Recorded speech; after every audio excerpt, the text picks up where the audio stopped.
thanks to the Alliance, the students and all the staff, Heather Worth and Bundy Baroost, Xanthi Lawson here who made those videos, who've done such a great job coming together. And as Auntie Ali and Jenny Lang said, we're working together as a community here at UNSW, which is just really great.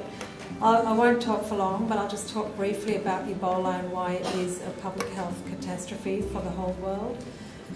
It's quite a rare infection, first discovered in 1976 in the former Zaire, now the Democratic Republic of Congo, near the Ebola River. And in the past, it's caused a relatively small number of outbreaks, which have all occurred in forested areas where the initial case is thought to have had contact with an animal, maybe a chimpanzee, a monkey, or a bat in the jungle areas, and then brought the infection into a village. And it's been brought under control relatively easily with standard infection control measures. So this outbreak is really unprecedented. It's the first time that it's been in more than one country simultaneously. It's never been in more than one country simultaneously. It's the first time it's been in urban areas, in cities. It's always previously been in remote areas. So this virus now being in cities makes it much harder to control. And it's the largest and longest outbreak in history, and it's still escalating. The previous largest outbreak was in Uganda, and it was only about 300 cases. So, the problem now is that the outbreak apparently first started in Guinea late last year, and the index case has been identified as probably a child who then spread the infection in the family, which then spread to other countries through people travelling. And from what I understand from talking to the students, the borders are very porous between those countries. People, move between the countries fairly easily. There was a funeral in Sierra Leone where 12 people got infected, and even when it was clear there was something unusual going on by sort of March, April this year, the world sat back and just watched. And I think it's acknowledged that the WHO did not really respond well, and there's reasons for that, including funding cuts and so on. But the fact that the United Nations took over from the WHO in the management of a health crisis for the first time in history speaks for itself, that this is a really dire situation. One of the organisations that's contributed most to the response has been MSF, who have been providing most of the clinical care on the ground. And the problem is that some of these countries, particularly Liberia and Sierra Leone, among the poorest in the world, with the lowest number of healthcare workers. There are less than 200 doctors in Sierra Leone, and the numbers of healthcare workers are so low anyway, were so low. Many of them have now died from Ebola. So there's a crisis in human resources for health, and an urgent need for healthcare workers. It's also been a disease that's taken a heavy toll on healthcare workers. Over 400 doctors and nurses and healthcare workers have died of Ebola, and there's close to 10,000 officially documented cases at the moment, and about just under 5,000 deaths at the moment. But that is going to be a huge underestimate because there's a lack of surveillance capacity, and as I think Walton mentioned earlier, the majority of patients aren't even getting to hospitals or getting to care. So it's estimated that maybe 10 to 20% of patients are getting to Ebola treatment units. And because this is an infectious disease, one of the important measures to control the infection is isolating patients in areas where they're not able to infect people in the community. So while you've got 70 to 80% of patients in the community without access to healthcare, there's no hope of controlling the epidemic. So what's needed urgently now is Ebola treatment centres and getting people into care. That's the first and most important step.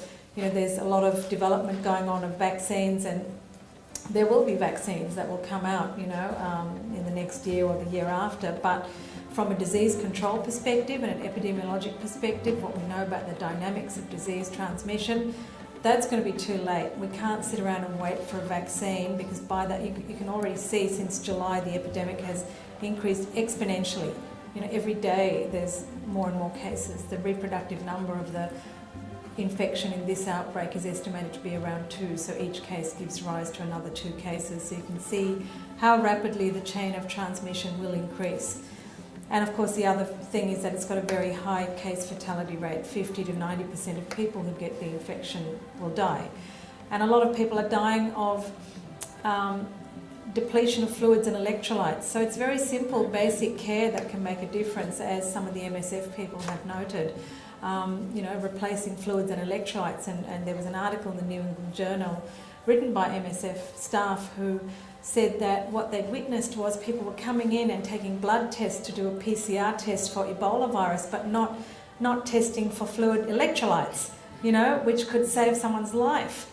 So there's been a real twisted sense of priorities, and you know, basic things that could be offered are not being offered. And in that article they said there wasn't a shortage of things like intravenous fluids and so on, but often there were situations where there were stocks of intravenous fluids but they weren't being given. And I think it's thought that if you give good supportive care, maybe the case fatality rate won't be so high, you know, replace people's fluids and electrolytes.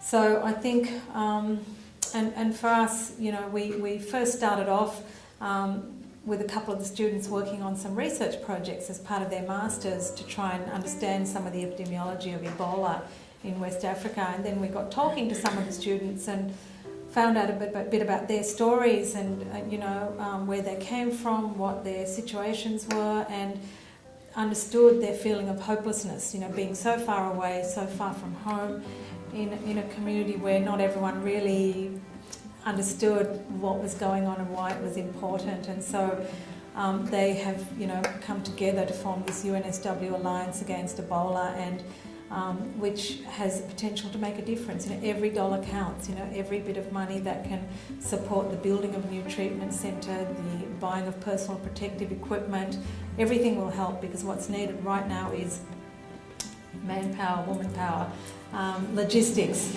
You know, logistics to build hospitals. That's what the US military is doing. They're building field hospitals, tent hospitals, more capacity to put patients in treatment. And also healthcare workers. Those are the things that are needed, and those are the things that will make an impact on the epidemic right now. We really can't afford to wait for vaccines. It'll be far too late, and the economies of these countries were already very fragile from, you know, a long history of conflict and wars, and it's going to be devastating. But it's not just a local problem. It's not just a problem in West Africa. It's a problem for the whole world. You know, the world is highly interconnected by travel and globalization, and there's been a modelling study from Europe which has shown that the probability of a case ending up in Europe by the end of October is about 75%, in the UK in about 50%. So I know there are people working on similar models here, but no answers yet. But it's not going to be, you know, an inconsequential figure for Australia. There is a real probability that someone with Ebola will come to Australia, and I think we only need to look at the response in the US to see what a huge impact it can have, just 1 or 2 cases. You know, in the US they've had to deal with things like waste management.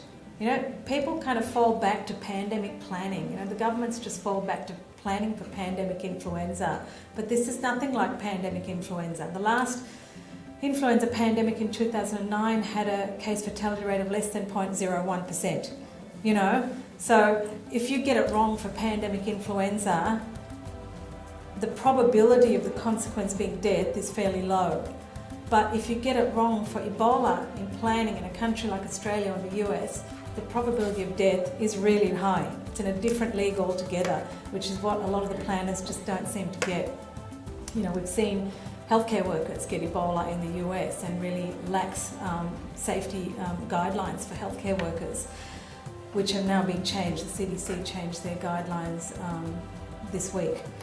So I think it is a problem for the whole world. We're all stakeholders. It matters to everybody. And the worse the epidemic is in West Africa, the more of a problem it is for the whole world. So it's in all our interests, really, to band together and to contribute in whatever way we can to try and control the epidemic.